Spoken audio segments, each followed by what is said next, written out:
Hello, I'm Ben. Hello, I'm Jamie. Hello, I'm Mark, and it's time for another episode of Through the Garden Gate.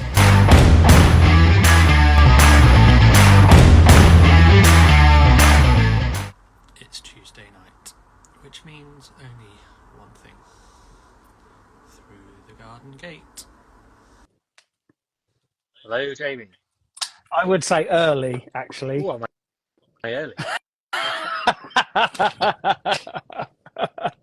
Definitely not late, but as that came through, that was 17:29. Oh, Mark's early.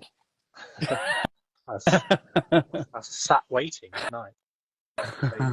Usually I'm like running out the door with a tripod and a cup of tea in my hands. That was me tonight. Teresa said, "Oh, should we pop to the pub for one?" I went, "Oh God, all right, quick, let's go." And we got back at about 10 past, and I went, "Right, my phone's got 29% on it, still only got 27% on it, but I am plugged in." And you've got fancy Wi-Fi outside now. Fancy Wi-Fi, and look at it. Is it nice and crystal clear? It is, it's amazing. Ooh. And So a new tripod. New tripod, which is lovely, 2 hands. So what I'm going to do, I'm going to put another one of them little Wi-Fi sockets out on my outside socket, out there. Near Greenhouse. garden. Hopefully it should be done. Better go to Amazing. greenhouse. Yeah. So you've got full crossed. Wi-Fi. That's a long. How far's that then? How long's that wire going to be? No, that'll be because this one now should put a boost halfway across this garden, and then the other booster should pick it up and send it across the greenhouse. Have you already got wires out there then? You've already got No wires. power. No, it's all repeaters. But have you got power in your greenhouse already? There's a socket next to the greenhouse which does. Here he is. Morning. It's young Right. Briz. Not bad, mate. He's got a fire going. I have got a fire going. I've got a fucking fly pissing me off. Fucking thing. Set the light up. Damn thing's going mental. Oh dear. Yeah, so hopefully next week or whenever I should have Wi-Fi, greenhouse, and plot. Amazing. No more hanging the router out of your window. No. No more washing lines. no more router washing lines. When I had it the other day when we was doing our Saturday morning one, Mark, I had it was hanging on the wall and there was a propagator over the top because it was raining and no. Oh, I don't want none of that. I have got a fire because it is a bit chilly to be honest, but it's nice just behind me. Near it crackling away. Yeah, it's lovely. So somebody's asking what the topic is. So the topic tonight is we are talking to a fellow head gardener who works at Middleton Hall and Gardens. Nice job. I'm excited. Called Danielle Puicar. I'm excited for tonight. Really am. Really am. And you two didn't follow him beforehand? You didn't? No, we didn't. No, and as you said that, I went and had a look. I went, oh my god, and I did straight away and had a quick look. Good to introduce. He weren't offering any free stuff, so I didn't bother. No, I didn't. I thought, you know what, I'll follow him after and then see what he says and does, and then, yeah, go in blind. Yeah, definitely. Yeah, good. It'll be good. I've got to keep trying to plug my phone in because I'm sorry, it's on 20%. We don't want you dropping off. No. Can everybody actually see each other? I can see everybody. Ben, can you ever see everybody? I can see everybody, hear everybody, Yeah. everything today. Brilliant. Quite surprised. I was going to say, Mark, you need to take control every week, but you've already put a dampener on that one. Yeah, sorry. that was booked before we even did this, so I didn't realise. Where's that at? Nottingham. Oh. At Rock City. So I thought it was a Thursday, to be honest, but then Steph said tonight, you're at that gig next Tuesday. I was like, oh, balls. How'd Steph know? Is she going as well? I was going to say, Steph got your diary. Not Steph as in homegrown with a Hayden. Oh, of course. Oh, sorry. I've just got Steph on the mic. I was wondering how long it was going to take for the penny to drop then. Do. Not your butter making friends. Right, okay. Getcha. You're Steph. My Steph. I understand. So I put a little reminder out earlier about tonight. I don't know if anybody noticed. I did mention in our little group chat, and I put the wrong Middleton on. And Middleton Garden messaged me back and went, "Oh my God, what am I doing? I can't." That's it to say, "You're coming on our live tonight and talking about gardening." And she went, "No." Throw him in at the deep end. Yeah, I was like, "Sorry, wrong Middleton. There's lots of Middletons on there." I just went, "Oh, there's the first one." Beep. At least you tried. I haven't even had a chance to share anything today. I literally looked on the messages a bit ago. I've hardly been on Instagram since this morning. I haven't seen Jack. To be honest, Mark put it up what we were talking about earlier, and then all of a sudden he put back, "Is that all right then?" I went, "Yeah, sorry. It just today's been so crazy and so busy. It's just yeah, things just days are getting shorter, and we're trying to cram it all in. That's the problem. Yeah. Even I haven't had a chance to do anything really today. It's just work. So busy. Work's boring. I hate work. Hi, Kerry. Yeah. I've just been talking to someone, one of our friends, Warwick, his name is, Warwick and Jeanette, and he's come round. His wife came round because Teresa is their accountant as well. So both of them have got their own businesses and she's their accountant.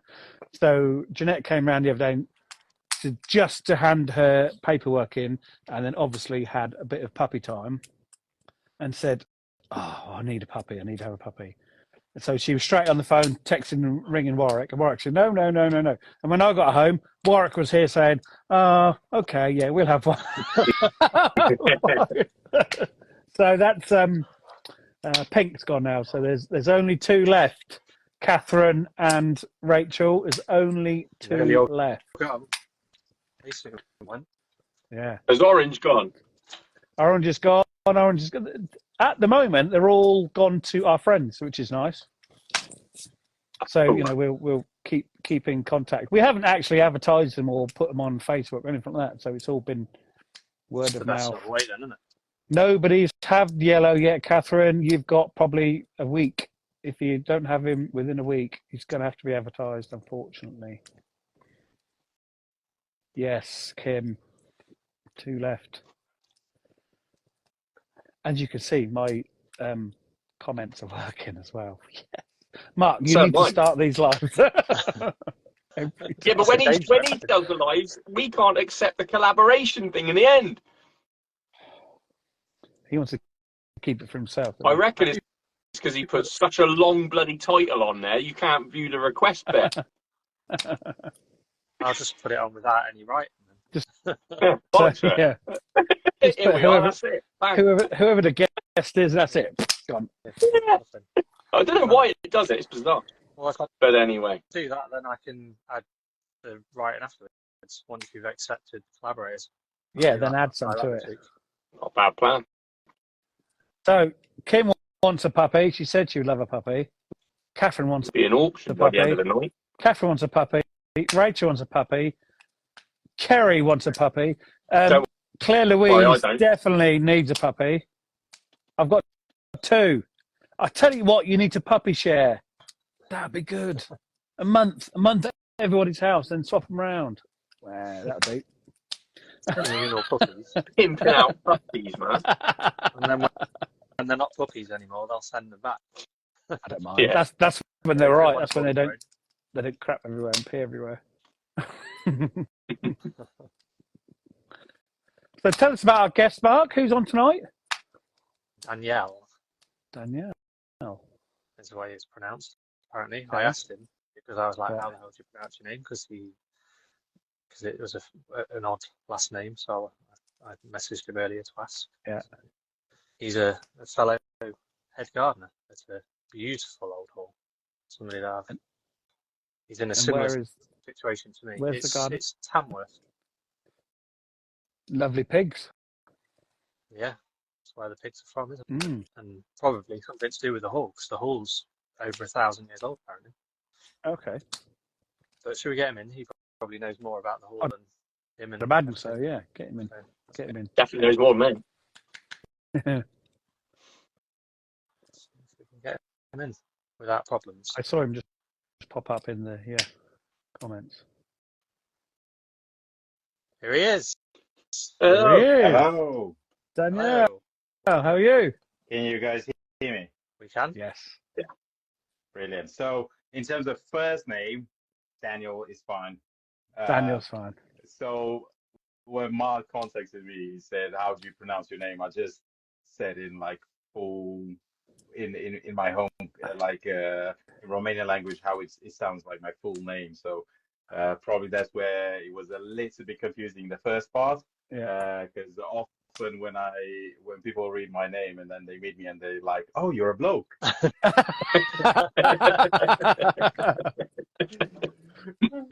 So yeah, that generally does happen. Yeah, I could see that. Yeah, and you have the matching beard to Mark, and in your profile picture you have a hat on very similar to Mark's as well. Yes, I do. That was a gift from a friend from USA. Is a proper cowboy's hat. Had those sides pointing out, which I thought if I wear that in Tamworth or around Southern Caulfield, I'll definitely get things on. So I've straightened it with an iron, and it actually works as a pretty good umbrella, I must say. Slides off, and in full sun, which was quite rare this summer, it works well to protect, particularly the back of the head, which tends to get pretty hot in summer. Good sun hat. Definitely. Yeah. So like Mark mentioned that myself and Ben didn't follow you. So, yeah, unfortunately, I don't offer any free stuff either. No.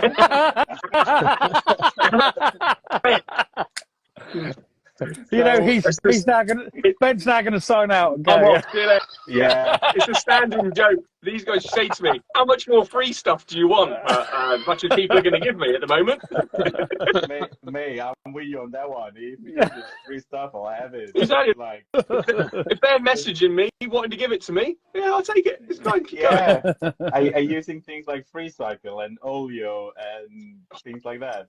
I use Facebook. I get so much free stuff for the allotment on there. I had my accounts hacked and I sacked off Facebook because I don't need it. I don't want to use it. And then all of a sudden I'm like, I'm missing so much stuff on Marketplace. So eventually I went back on it. I only use it for that really. Hardly ever touch anything else. But yeah. I love Marketplace. Marketplace is the best. What I find strange is that when you go to the same person offering another thing, 2 weeks later, and then you're going there back again to collect something, you end up becoming friends with some of these people.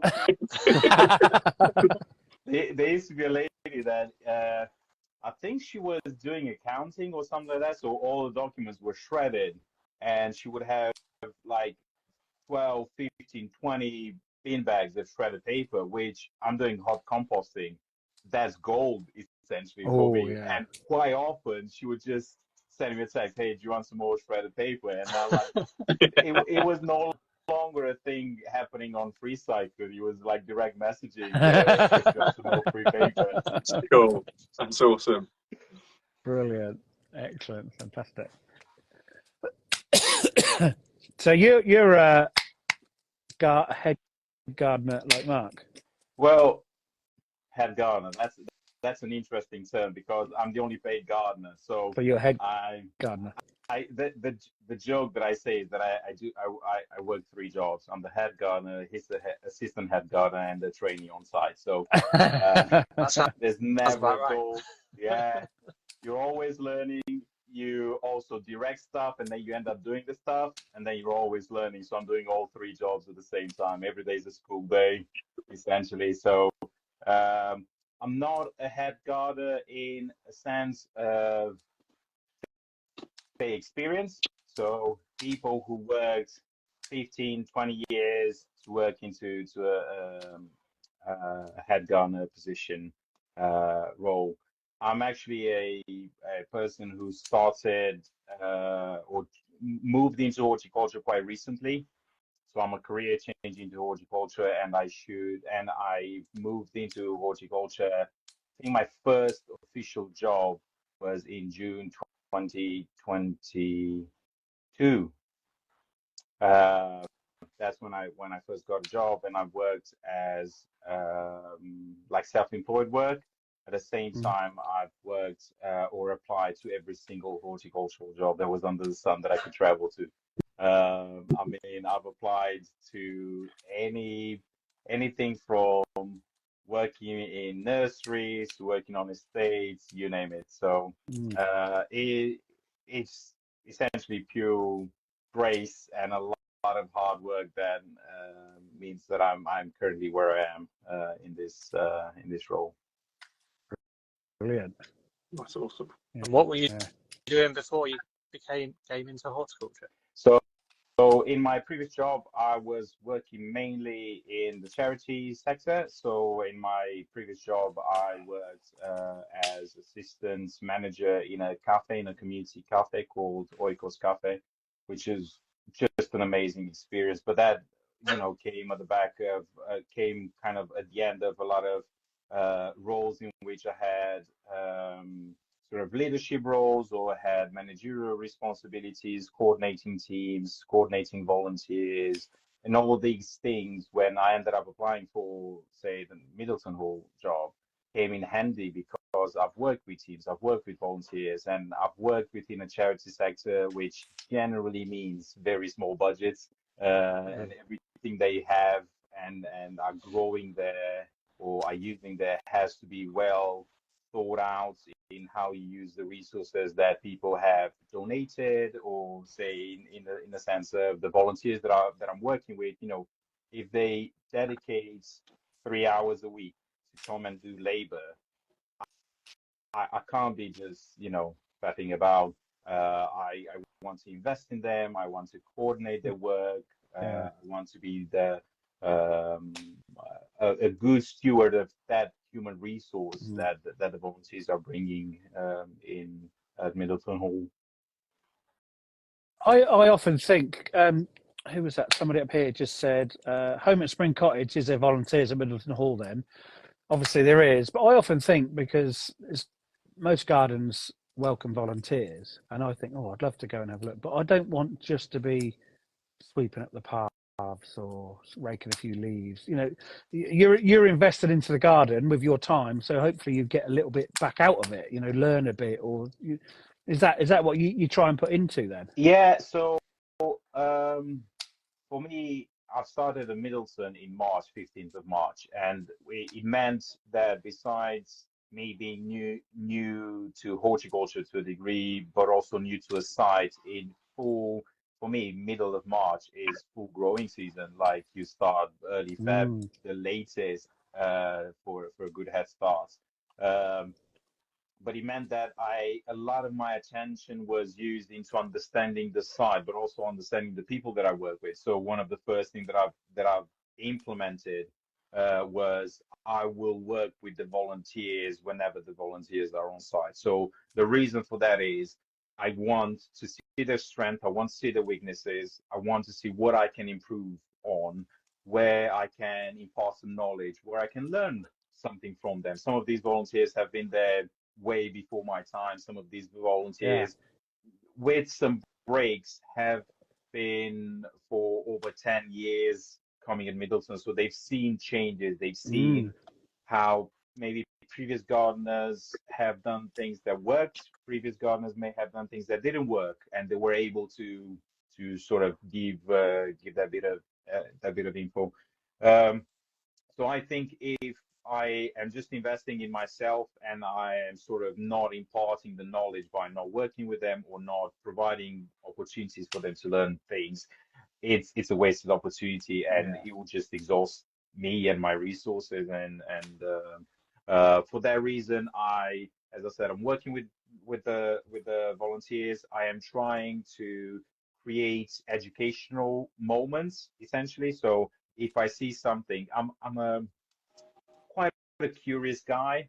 So say what 2 weeks ago there was a nettle that had a fasciation happening at one of the leaf nodes. And I brought volunteers about. I showed them what the fasciation was, and I said generally these are the things that are because say there was an insect that maybe damaged the leaf, or and then when we cut open, there were larvae growing in the stem of the nettle. So from elements that are kind of like curiosities to teaching people about composting, teaching people about pruning. Pruning, we have a massive wisteria trellis.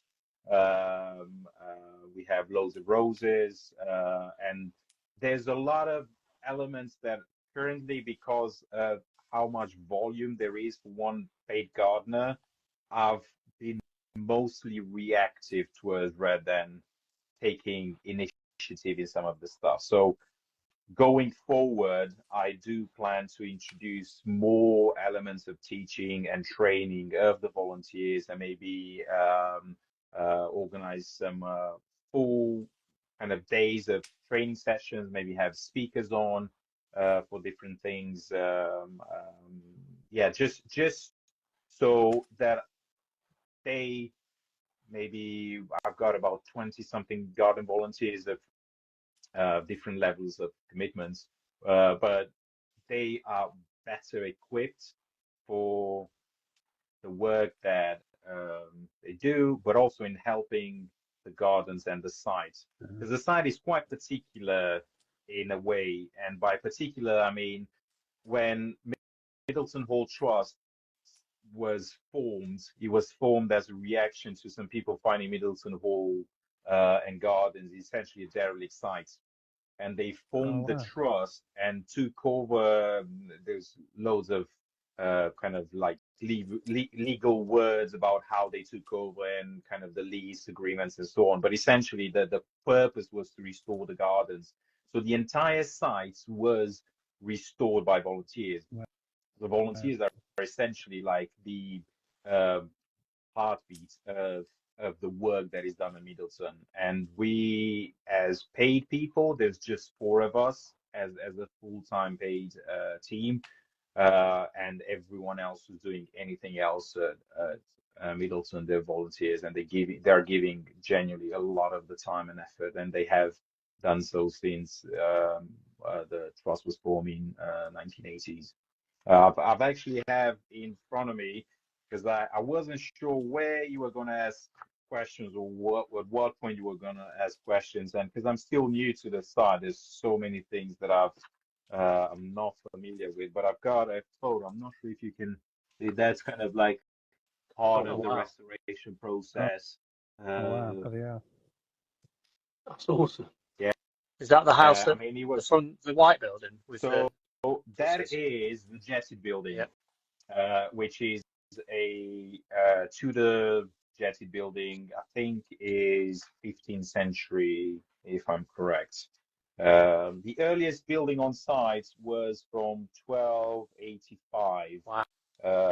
And then rather than in other places where a new owner would demolish a building and build a new one, over here we have like one being built next to the other. Yeah.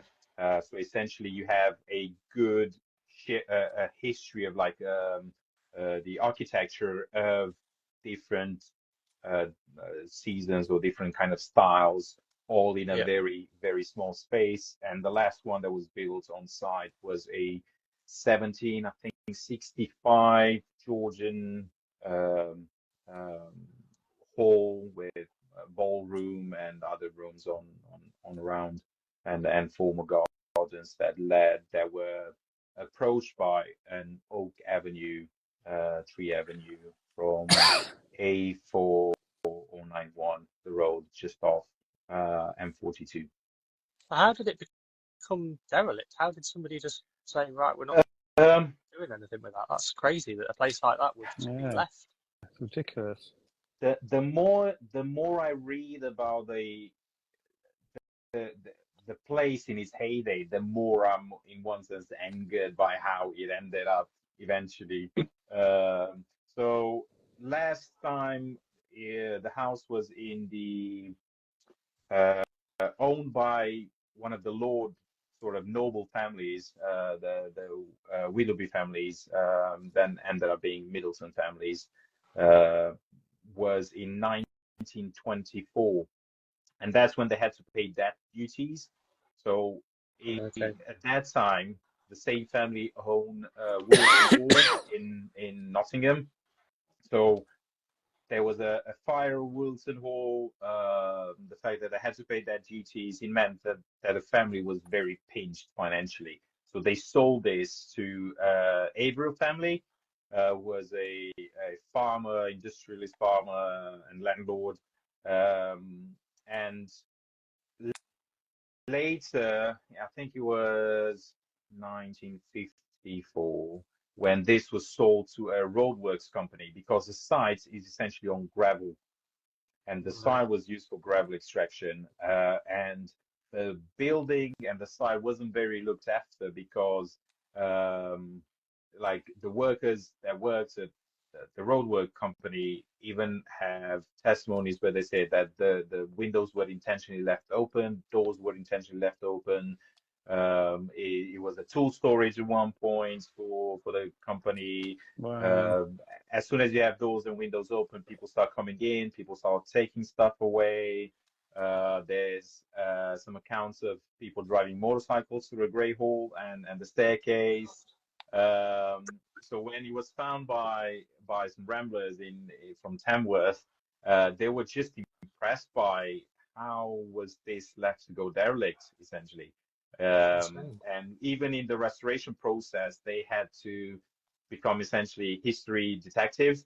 You know, oh, we found this paper, oh, we found this photography, we found this tool, we found this so and so, because a lot of these things were either moved when the families moved out of the house, or they ended up just being left behind or taken by some others. That is absolutely crazy that something like that can be Yeah. unbelievable.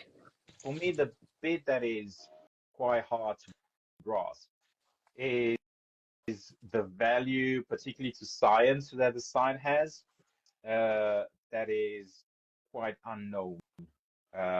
So when you look into horticulture in particular, because that's my field, like I can make hints into other areas, but when it comes to horticulture, like the first definition of species was formed at Middleton. What species is 100 years before, not quite 100 years, about 50 years before Linnaeus was born. The definition of species was formed at Middleton, and one of the residents of Middleton, and not the Lord of the Manor, John Ray, actually formed one of the first classification of species in, say, plants with monocotyledons and dicotyledons. Before that, nobody else has done this, and it's, this is one of those elements where he was lost to history because he only wrote in Latin, whilst Latin in 1640 something was still quite hard to grasp. And then later on, no, and also he had a way in which he was very humble about his work. That he wasn't. So if you look at Linnaeus was doing tours around, was doing talks, was corresponding with people and so on. And although John Ray was doing the same, but John Ray, when he published the book, he started with apologizing for having to put a reader through another book on horticulture, essentially. So that kind of appreciation for his work in his eyes, that he's like apologizing to, although it was brilliant work. Also, there was another one of his pupils was the Lord of the Manor, Francis Willoughby. He studied fish and birds, and like 100 years before Darwin was measuring the beak size of different birds and classifying them, this was done essentially outside Tamworth. Yeah. But this is local history that should be celebrated. This is something that should be taught in schools when it comes to horticulture, that taxonomy didn't have sort of origins outside, but actually there were smart people inside looking at taxonomical developments, looking at structuring and organizing the knowledge that we have in science and history. And yeah, I mean the list goes on about the amount of stuff that happened. When you mentioned Tamworth Pig earlier, so Tamworth Pig, one of the development sites was at Middleton Hall. There is even a trough that we're trying to figure out how to best use it. That was used to raise Tamworth Pig when the breed was created, essentially. Wow. So the site is full of history and science, but it just disappeared in history to other better known people, essentially.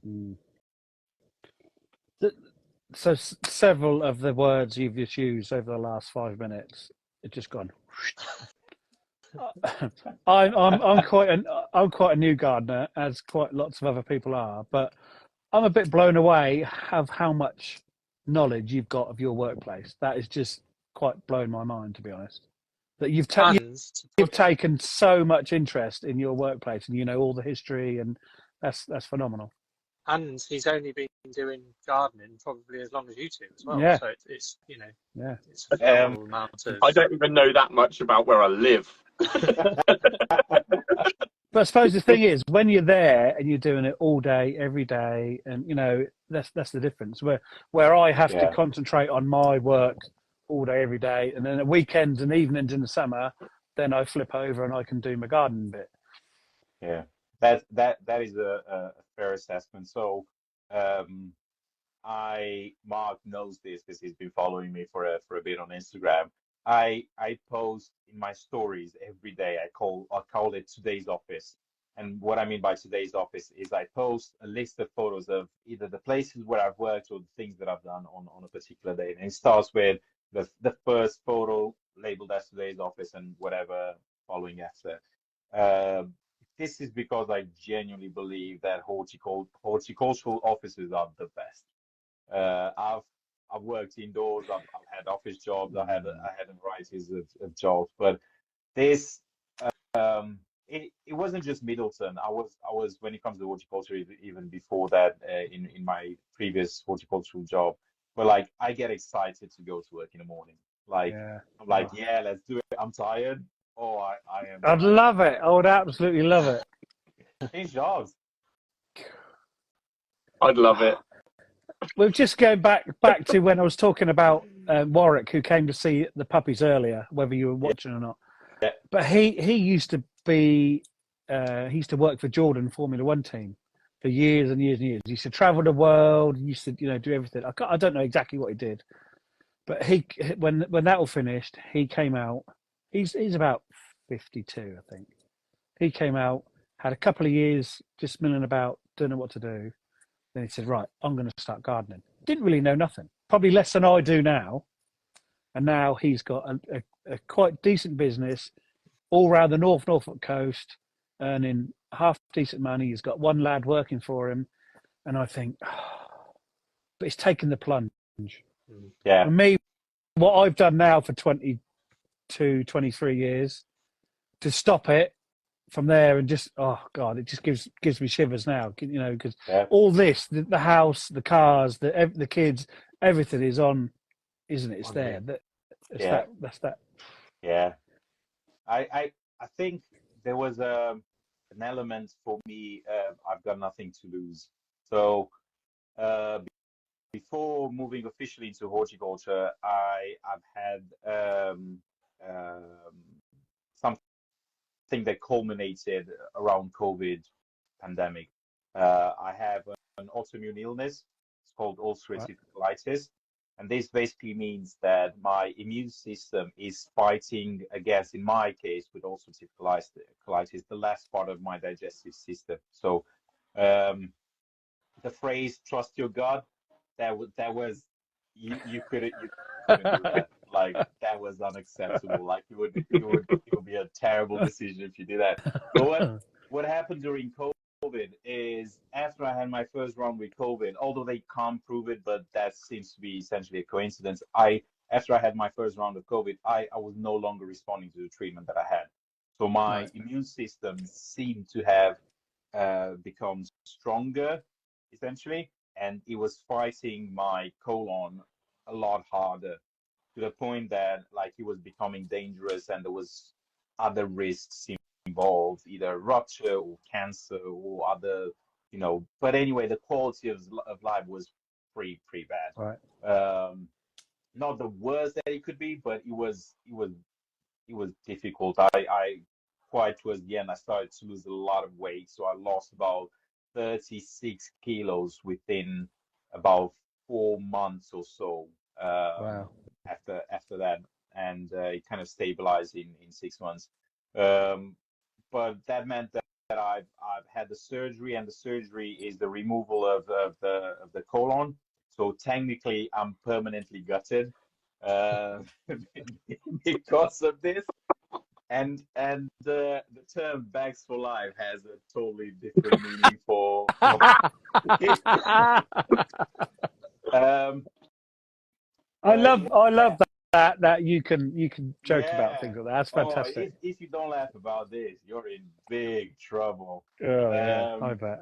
so I have something called an ileostomy, which is a perforation in the abdomen where the digestive system comes into a bag, essentially, and Right. it's on my right hand side. So what happened is I had a complication during the surgery, and then it took a lot longer for me to actually heal. So I couldn't go back to work. So I essentially lost my previous job. Uh, I took about 8 months for me to be able to function like a normal human being would and be able to do things on my own and all those stuff. But what that meant is I was at a point where I had no job to go to, Hmm. so I could take the plunge into what I've been contemplating for a while. There was a point in 2020 when I like even my wife says like from that moment I saw your change and wanting to go into horticulture, and that was marked by a visit to Eden Project. Yeah. Um, so I, Wow. I grew up around horticulture, and I grew up like helping my grandparents on a small holding back in Romania. I grew up with seeing the sunset through the glass house of the Botanic Garden in my hometown. Wow. So till I moved to the UK. That's how I've seen the sunsets through the glass house of the Botanic Garden in my hometown. So I was around plants. In that sense, plants weren't new to me. But that point after surgery, when there was nothing that I could go back to, Mm. that for me meant that I could then pursue a career in horticulture and try or attempt in doing that. So I've applied to loads of jobs. Like if I even applied to my current job, not even at that time it wasn't available essentially, but I emailed Middleton Hall and asked if they had a job available for me Mm. as I'm trying to move into horticulture, but that wasn't the case at that time. Um, and I started doing self-employed work, which was quite difficult, and there was some gaps in between kind of availability of my clients and things that I could do with the tools that I had or the knowledge that I had. But a big breakthrough for me was I've been given an interview at Western Park, and I had a part-time job or essentially a 0-hour contract, but I was going 2 to 3 days a week, uh, uh, and predominantly worked in the walled garden because I know you guys are growing Oh, vegetables and you like that. So my opportunity or breakthrough in horticulture was essentially given by Dan, the assistant head gardener at Western Park, who interviewed me, and then he wrote in his notes. He later showed me. He wrote 6 words, and he was like, "I knew you were just the right person to hire, and I didn't need to write more notes on that interview." And what I wow. did is I was growing fruits and veg for the restaurant on site, Um, and Fantastic. it was mostly working with him in the walled garden or on my own when he had other responsibilities. But what that gave me is the work in the heritage sector in horticulture. It was just an eye opener. Western Park is a capability brown site.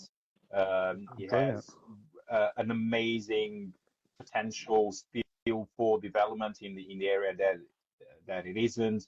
It's just surreal, scenic, amazing. So just that when it comes to giving up your current job in the office, maybe, seeing or hearing loads of phone calls, seeing lots of documents and signing, and you're in front of a screen all day. Mate, like I don't know how people. I mean, my wife works from home, works in front of the screen all day. I just don't know how people live anymore with just like not being outside. I cannot wait to go out and do work. I'm on holiday and think about work and plan.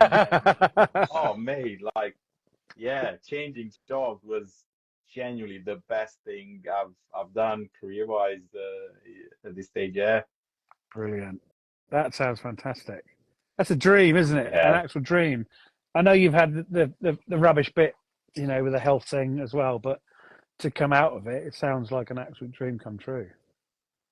yeah. I've you're saying about cooking, growing for the restaurant. My local pub, which I go to every now and again. Every Um, we were in there Sunday. We'd said we were going to have some Sunday lunch there, and quite regularly I'd take them some different veg down, just in exchange for a pint or two maybe. But the owner and the head chef came out while we're in the bar and said, "Oh, from next year we want you to maybe, if you can, do us a little bit of a veg garden in raised beds out in the beer garden. So next year I'm going to be doing them. I'm making some raised beds, just growing them some staples, and doing Yeah, like that. So they've got a lot of their veg for straight in the yeah, garden. I thought, and to me, someone to recognise that I could probably grow stuff for them, and I don't want paying for it. I go there regularly enough. They can give me a pint here or there. That'll do. That'd be fantastic. Yeah, That's that's why they amazing. want you to do it. Well, no, but I don't care. I honestly not bothered. Well, once the seeds are sown, a bit of weeding, it works out itself, doesn't Exactly. it? Yeah, exactly that. Yeah. yeah. That's, And what I great can't wait for that. things for a pub to do to have their own vegetables outside. Like, That is so such much a better. big thing, isn't it? This Yeah, at yeah. the minute to have the veg and the stuff so close is a massive thing at the moment And these once days. Do you, Really do is. you have a starters, list of they'll things want that more. you're planning on growing? Not yet. No, we'll chat about it, obviously, but yeah, that's quite exciting. Not that I ain't got a big enough plot to sort out myself. There's, But there's a pub I used to work at, and they had when I worked there, it was just an old dump site, and they turned that into a container garden, and they literally had so much stuff coming out of there each summer. It was amazing. I was like, walk in there, and I was like, wow, why didn't we ever do this? But we were part of a chain then, and we couldn't do any of it. But watching what they Yeah, did was unbelievable. So good. yeah. I suppose the chains have a set menu for across the whole chain, don't they? And I Yeah, frozen think ball they in the also bag. would have legal restrictions, illegal sort of policy restriction of origin of food, all those stuff, which is a shame because everybody knows that if you're growing your own food, it tastes much better. Like Yeah. hands It's the same down. with schools. Schools aren't allowed to do their own either because of It's- some similar things unless they've got specific guidelines in place. Which is It's crazy, Yeah, isn't it? schools. They can grow the cress, but they can't eat it.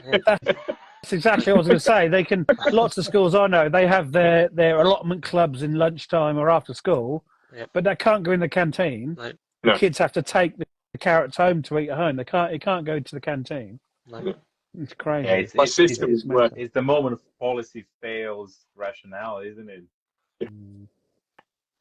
My sister was working in a farm shop, and they used to get all their fruit and veg and stuff from local farms, but they had a massive space out the back where they wanted to grow their own. But because of the paperwork side of it, it wasn't worth doing.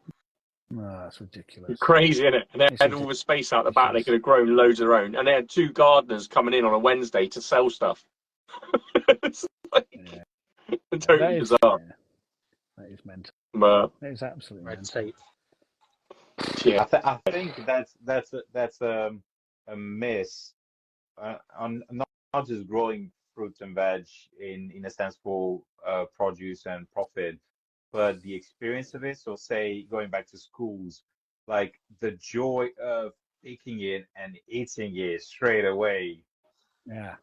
I have amazing memories of harvesting grapes with my family, of going in the back garden, which is one of those things that keeps me excited about horticulture and wanted, and it was kind of the seed sown for me to go back into horticulture. It was like I went into my grandparents' garden and I could take a tomato off a vine, and it was like, because in Romania we have proper summer, no offense, but it was like almost hot in temperature from the sun on Yeah, it. yeah.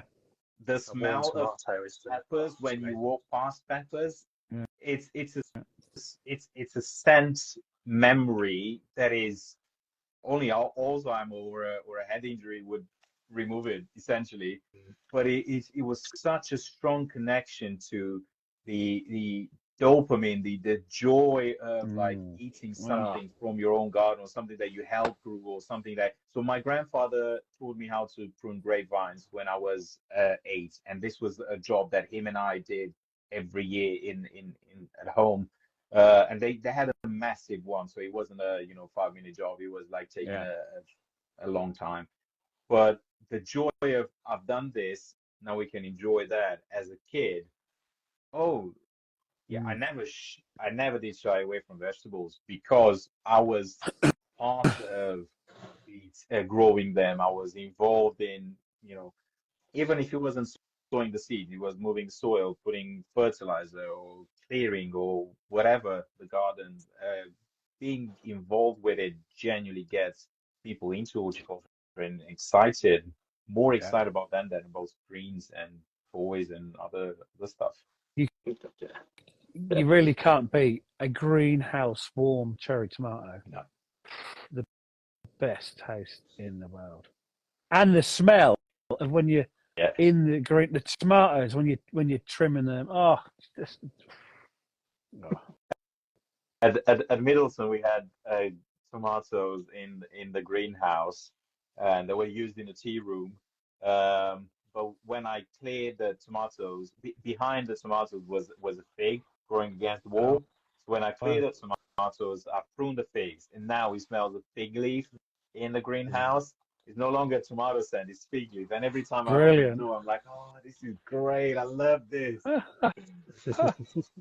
I've never thought about growing a fig in a greenhouse. I keep thinking I want to grow a fig, but I don't know. I've got nowhere to put it. But up against the wall in the greenhouse would be great, wouldn't it? Heads up, it grows faster than you expect. They grow so crazy. You really need to restrict the roots if you're starting from scratch, because then it doesn't go quite crazy. So if you put it in a container of some sort. I've pruned them hard this spring in March, and since from March till what was it, October, they grew 6 foot tall.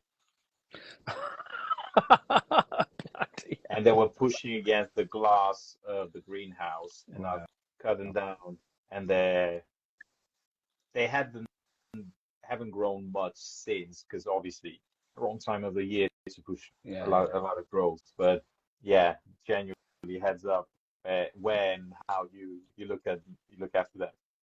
Wow, brilliant. I did the same. So at Middleton, oh sorry, Mark, go on. I pruned the one at work as well, and I thought, oh, I've hit that a bit hard, and it's filled the wall again. Crazy. I definitely want a fig. Just going back to Middleton again, you mentioned we all love to grow vegetables. You've got a walled garden there. Yes, so we've got a walled garden that was initially larger than it currently is. it was reshaped into the current size. So it was built in 1717. It has, at that time, all the walls were hollow with a heating system inside. So we had a heating system. Yeah, them people were smart. So you had fire What? made in the wall, and the hot air was moving through the length of the wall and going up in the chimney. So Bloody essentially, hell. you had a microclimate, but particularly if you think of things like late frost or apricots, cherries that aren't very prolific in this country because of their blooming time and less frost dates kind of issues. So Peaches. yeah, peaches. This had this on all sides, but the garden was remade in I think 1850, and only two of the sides still have the hollow center of it. It's like having a Uh, massive radiator around your vegetable garden. yeah, so this Western Park has something like that in the center. Predominantly, it was north-facing walls because they were the coldest ones. Yeah, yeah. But in this place, it was all around, and it's just when it was minimized the size of the wall garden, it changed from what it was to what it currently is. So when the gardens were restored by volunteers in the 80s, um, the focus at that time was for restoration alone. Like for the rest of the gardens, it was let's make sure that things are tidy, and then we look into the future on how to change and turn kind of the direction of different areas of the garden. But from what I understand, like it was let's make things stand up, let's make things fixed, and all those things that needed to be addressed at that time.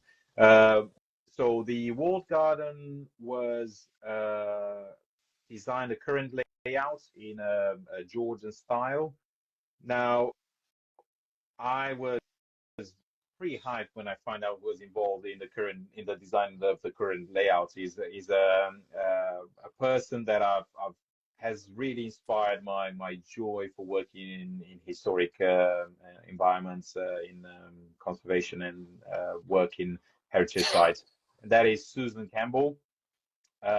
So she wrote one of the books that really got me excited, looking at history and gardening. A History of Kitchen Gardening is called.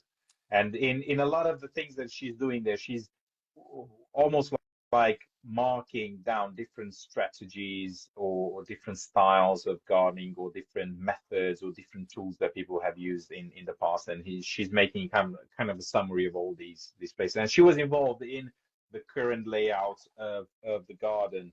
Now, the garden is not a veggie garden, although it used to have like a tomato house, cucumber house, and used to grow vegetables and fruit trees and stuff inside.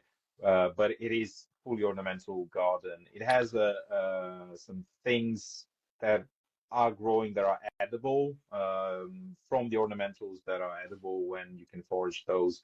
But there's an area that we've cleared with the volunteers in the last, month or so in the orchard, a side of the orchard, west of the walled garden, where we're planning on putting a produce garden, but mainly focusing on things that we can use in the tea room.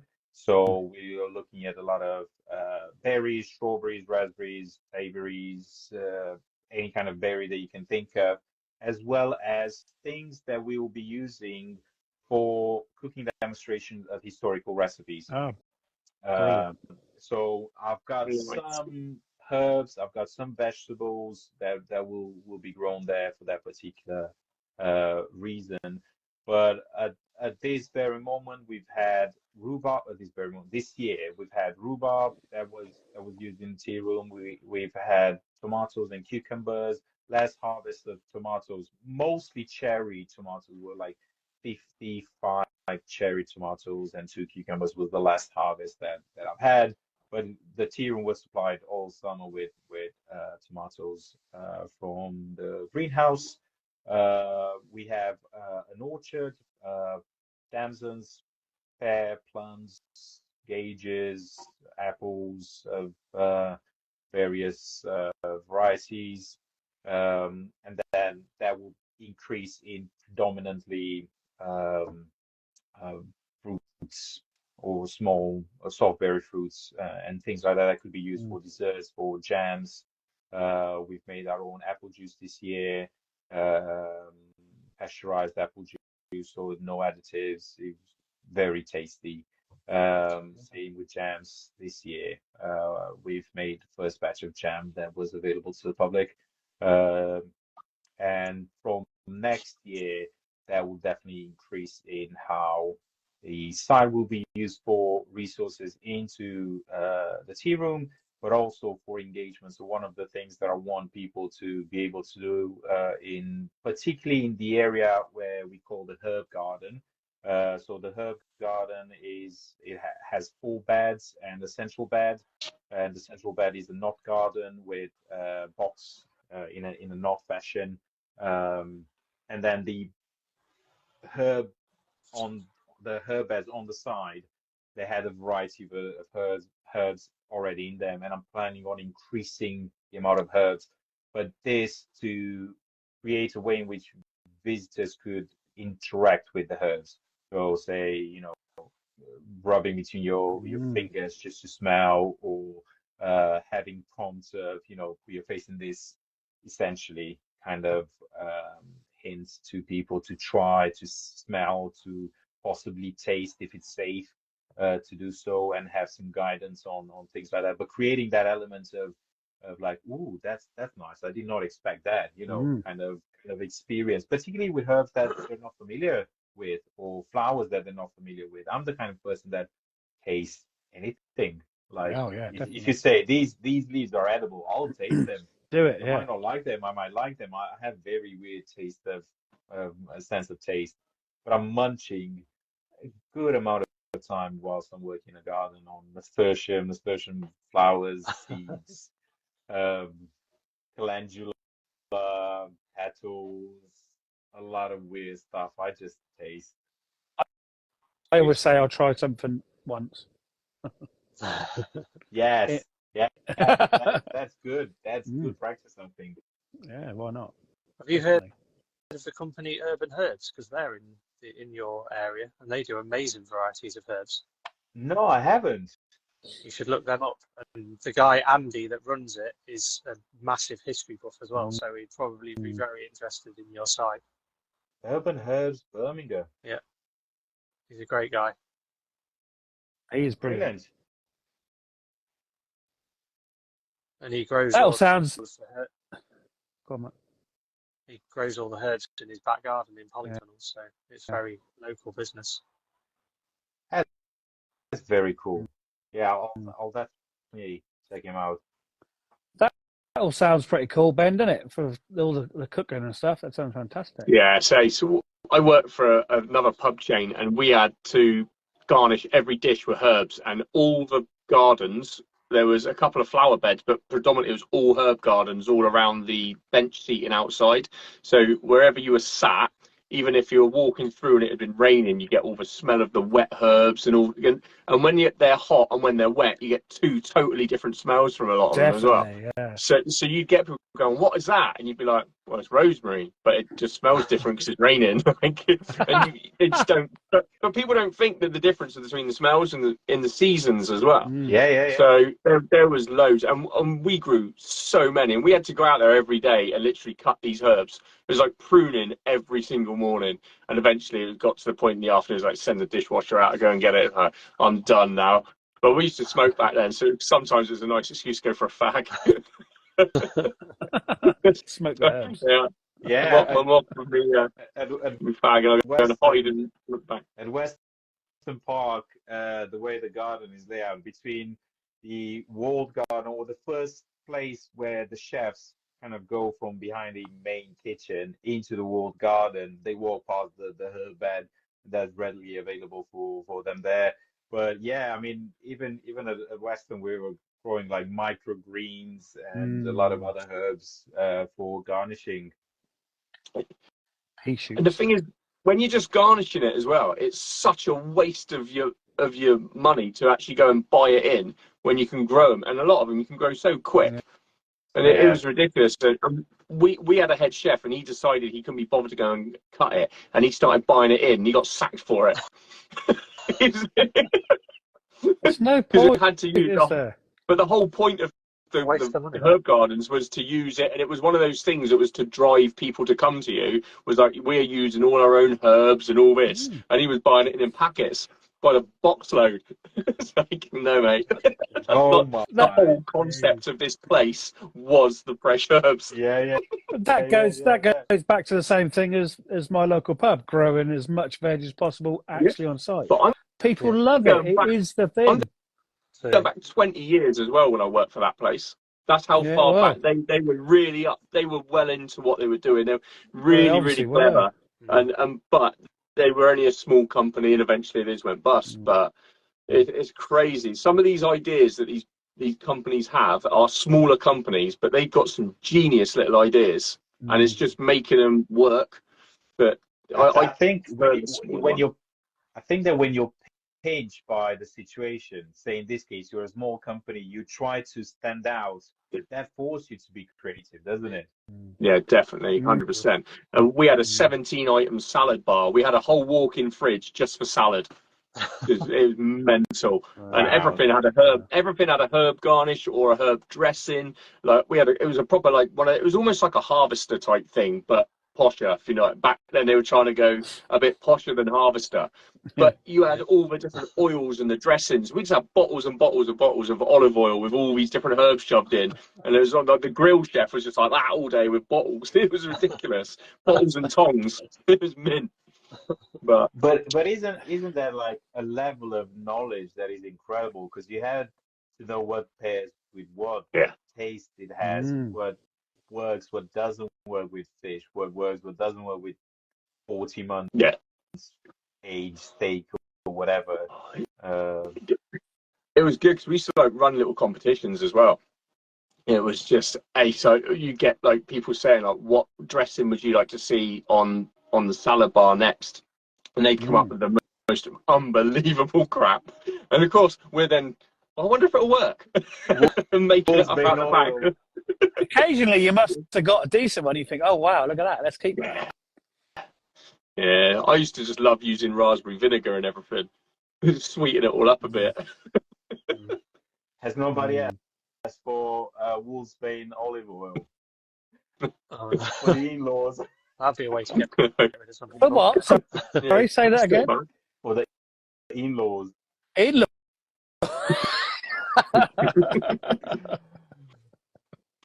So you can't beat some decent oil with herbs or chili.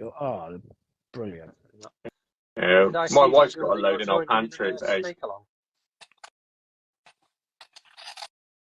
Go on, Mark. Sorry, Mark. Did I see that you're joining in with the snake along next year? Yes, Catherine did say that. Yeah. I saw you posted about it, and because as I said right at the beginning of this, I'm a very curious person. Let's see, does it grow? What does it look like? What does it taste like? And when it comes to particularly vegetables, because vegetables, obviously, if you don't like vegetables, you might not want to, journey along in stuff. But I think vegetables are a great gateway into horticulture because you can work on something, but also enjoy the products of your labor. So I think when it comes to something like this, that potentially might get people interested because it looks weird. Yeah. It is different. It's like nothing that you probably have seen before. And it will definitely get people excited in tasting and checking that. So I did send a DM and I got a reply, and it was yesterday. I've already had it at work. It was yesterday that arrived with. So I'm very, very excited about that. Writing your own history now, isn't there? Yeah, exactly. As soon as Catherine saw you were coming on tonight, she messaged me. She went, "Daniel's doing a snake along." Yeah, she did message me. Oh, I saw you're on tonight, and good luck. And I was like, oh, trembling, and she was like, "Oh, you'll be all right." Ah, You no, it's been laugh. brilliant. It's been fantastic. Catherine was our first guest. What's She she? was. She was, yeah. And she was How, also at my house 2 days ago. how how long have you guys been doing this? That's a good question. What Probably we on half a about? year by now, it must be. Because when did we Was start? it It was towards the end of summer, wasn't it? We must be July on about time? Was it? I 12 think it was weeks, later than maybe? that. I can't 11 remember or 12 weeks, now. maybe? I'd say it's more than that. Do you I think it's think? probably, I think we must be close to 20 episodes, Well, I I reckon would have said. you could just quickly count up on YouTube and they'll be all there, wouldn't They're not on there. they? Yeah, maybe. Sorry, I had to get it. I can't say nothing because I don't even know how to put it up. So I just get you to do it. I don't know how to do it. I can't even do it at the minute because I haven't got enough memory on my phone to download the length of the video to put it on there anymore. They do overrun a little bit sometimes. Don't My they? my phone, like I was. If you look at my today's office post, like the last bit is a bit with a sunset.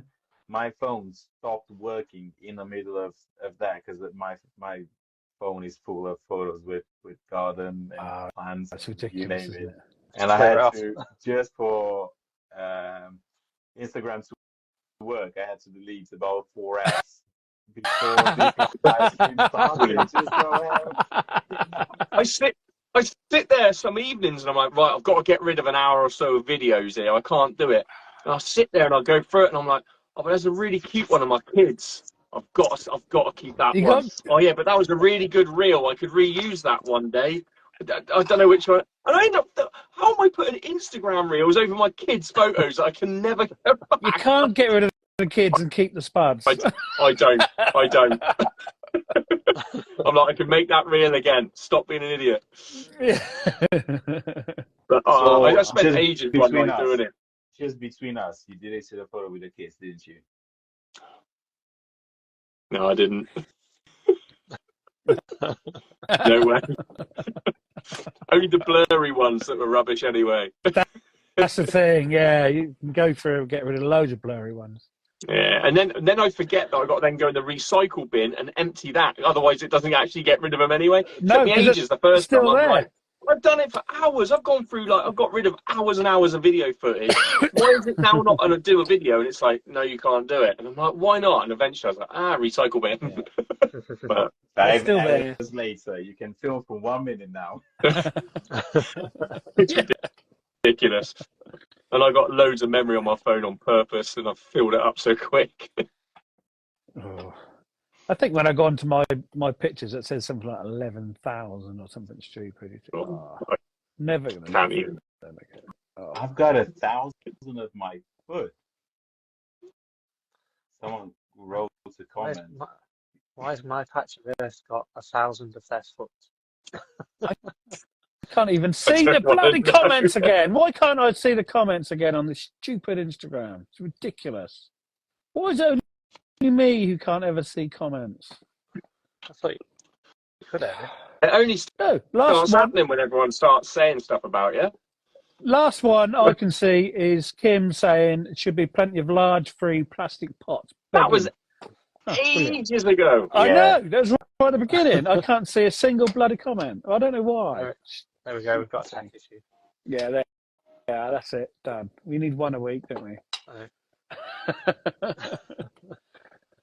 Well, Daniel, that was fantastic. I really, really enjoyed that chat. Yeah, it's good. Yeah, So thank you much for having for me. giving up And an hour of your evening.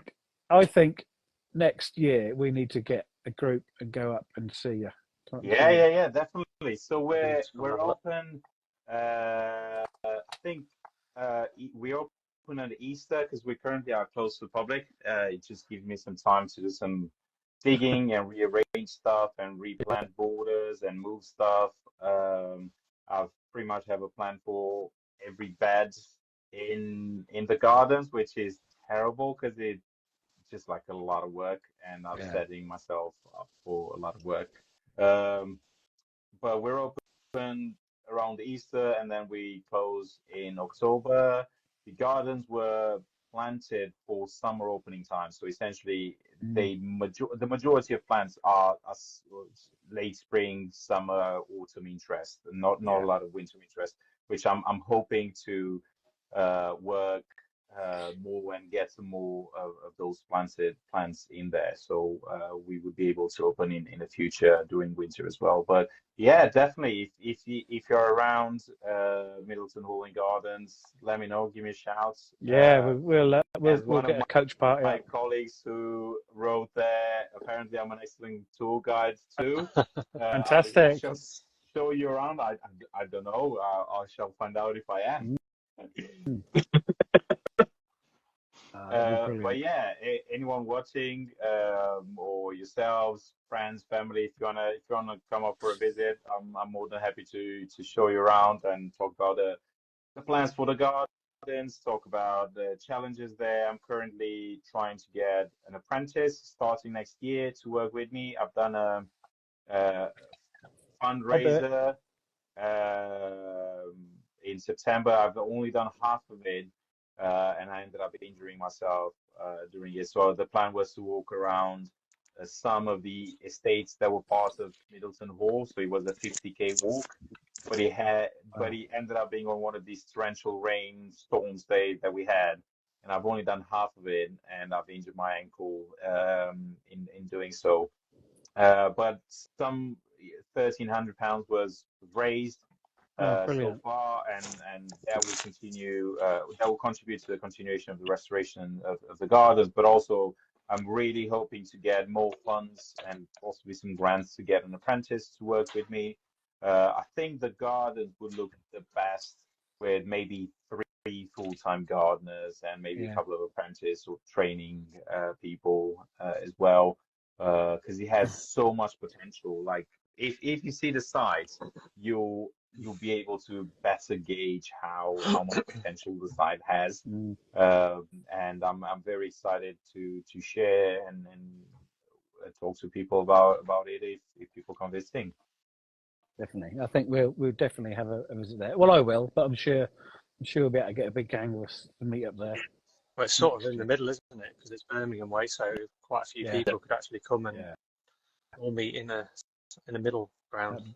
Yeah, really good. Quite accessible via M42 as well, just off M42. M6 people can easily get into there, so that gives us a good cover essentially of the area. Is it open during the weekends or just weekdays? So when it's open, it's open. What is it now? Wednesday to Sunday. So when we're open to the public, it's open Wednesday to Sunday. The only time when it's open during the weekends is October. So in October, it's only open during the weekends. But other than that, best to check if there's some information on the website, because sometimes there's a wedding, sometimes there's a wake, sometimes there's a private hire, conference, and other events on site. So experience of the site in its fullness might be limited because of that. But if not, we're open at that time because it just means that we're during summertime we have our weekends on a Monday and a Tuesday. So then, because the majority of people are out during the weekend, so definitely that's the biggest bulk of people coming through our gates at the weekend. So. And dogs are allowed, because that was another question that we generally get. Are dogs allowed on site? So dogs are allowed on site, just on a short lead. The reason for that is part of the site is triple SI, particularly for birds. We have a very condensed wildlife population within a very condensed site. We have a large number of wildlife population on very condensed sites, and for that reason we have a lot of birds. So it would be very unfortunate if, say, one of the cygnets of the swans would be caught by a dog getting too excited about something very small walking about, or other. We have egret, we have a lot of others. names of birds that I can't pronounce or know because they're outside of my expertise. But yeah, I mean, That's understandable. yeah. Mm. Oh, brilliant! Yeah, Oh, we'll definitely sort that out. Right, I'm getting cold. My head's cold. Yep. Yeah. Me too. And Thank you. I haven't any. I'll just dinner join yet. and say me too. There you go. Daniel, thanks ever so much. It's been really, really, really Yeah, good. Yeah, it's been amazing. brilliant. Pleasure. Thanks for having me. Thanks, mate. Really enjoyed chatting with you, chaps, and then hope to see you at Middleton. Let me know when you're Definitely coming, will. and I'll happily sort out a tool for you guys. Oh, Excellent. And I'll giving you a follow, and I'll look out for your morning office stories. Yes, although Yeah. no free stuff still. Sorry. yeah, Jamie. Not there. It's him down there. Him. I don't know what you want. There better be a freeloader here. Right. Thanks, mate. Hey, Right, See you everyone. later. See you guys. Cheers. Thanks for Bye. joining us.